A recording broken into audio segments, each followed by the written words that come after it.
More than 70 foster kids have gone missing from care in Kansas, and police only recently found out. It's summer in Kansas, and 3 teenage sisters disappear from their great-aunt's home. 6 weeks later, no trace of them has been found. As questions begin to be asked about the system that placed them in their relatives' care, a shocking truth starts to emerge. Although we tend to associate foster care with children from broken homes, there are many different reasons why young people end up in the system. In some cases, their birth families are not able to properly fulfill their emotional and physical needs. In others, external circumstances may render parents temporarily incapable of caring for their child.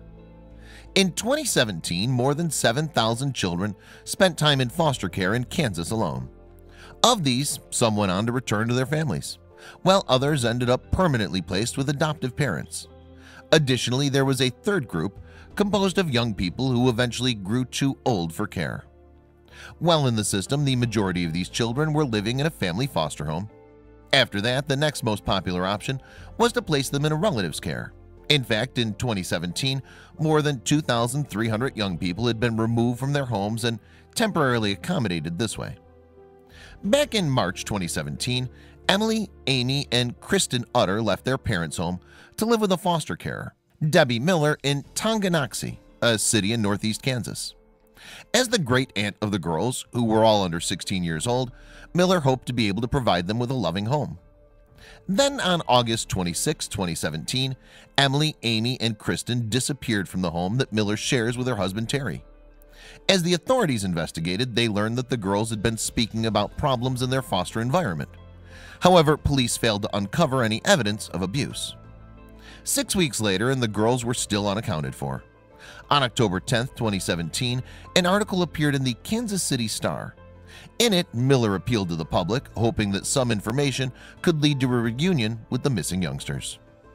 "We just want them to know that we love them, that we just want them to come home," Miller explained. "And it doesn't matter what's happened, we can work through whatever we need to." Police thought the girls were somewhere in the Kansas City area. After the article was published, many were left wondering why the disappearance of 3 vulnerable young girls had not been bigger news. Soon, lawmakers began to take a closer look at the foster care system. They were shocked by what they found. Later, on October 10, 2017, the companies responsible for arranging foster care in Kansas released some staggering statistics. Apparently, the Utter sisters were not alone. In fact, there were more than 70 children in the foster care system whose whereabouts were currently unknown. In eastern Kansas, foster care is provided by KVC Kansas. And during a meeting with a legislative task force, the firm confessed that 38 of their charges were considered missing. Meanwhile, in the western part of the state, St. Francis Community Services admitted that they were unable to account for a further 36 children. As these figures emerged, many expressed outrage. How could 70 children, meant to be in the care of the state, simply have disappeared? "I'm flabbergasted," local politician Laura Kelly told the Kansas City Star. What's more, there was worse to come. Kelly questioned Phyllis Gilmore from the Kansas Department for Children and Families, and Gilmore apparently appeared unaware of the Utter sister situation. "The fact that the person in charge of the wards of the state has no idea that these kids are missing from her custody is just astounding to me," Kelly continued. Afterwards, Gilmore claimed to be unable to discuss the specific case, but while she acknowledged that missing teenage girls are always a cause for concern, she went on to explain that there are many reasons why children might choose to leave their foster home. According to Gilmore, some foster children end up leaving care in order to reunite with their biological families. Meanwhile, others might seek out people with whom they already have a connection.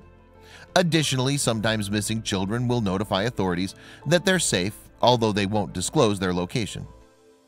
Although the amount of missing children in Kansas seems shocking, KVC Kansas's chief clinical officer, Chad Anderson, claims that the number is similar in other states.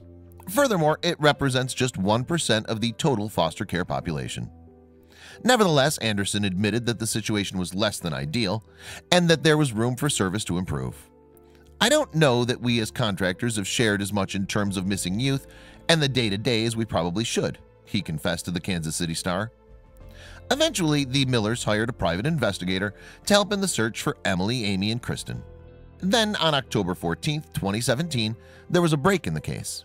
That day, a woman contacted the Millers to tell them that she had spotted the girls in Kansas City. According to the tip, Emily, Amy, and Kristen were with 48-year-old Rogoberto Reyes Rangel, also known as Rico, a convicted felon. He'd lived near the girls at a previous address. However, people do not consider them to be safe in Rangel's company and called on the public to help track them down. Finally, on October 17, 2017, police made an announcement. The 3 girls had been found safe and well. But even though this story has a happy ending, future situations may not pan out so well. It also just proved that there's reason for alarm for missing children, politician Jared Owsley told the Kansas City Star. It certainly puts the kids in danger, and somebody ought to be looking out for them.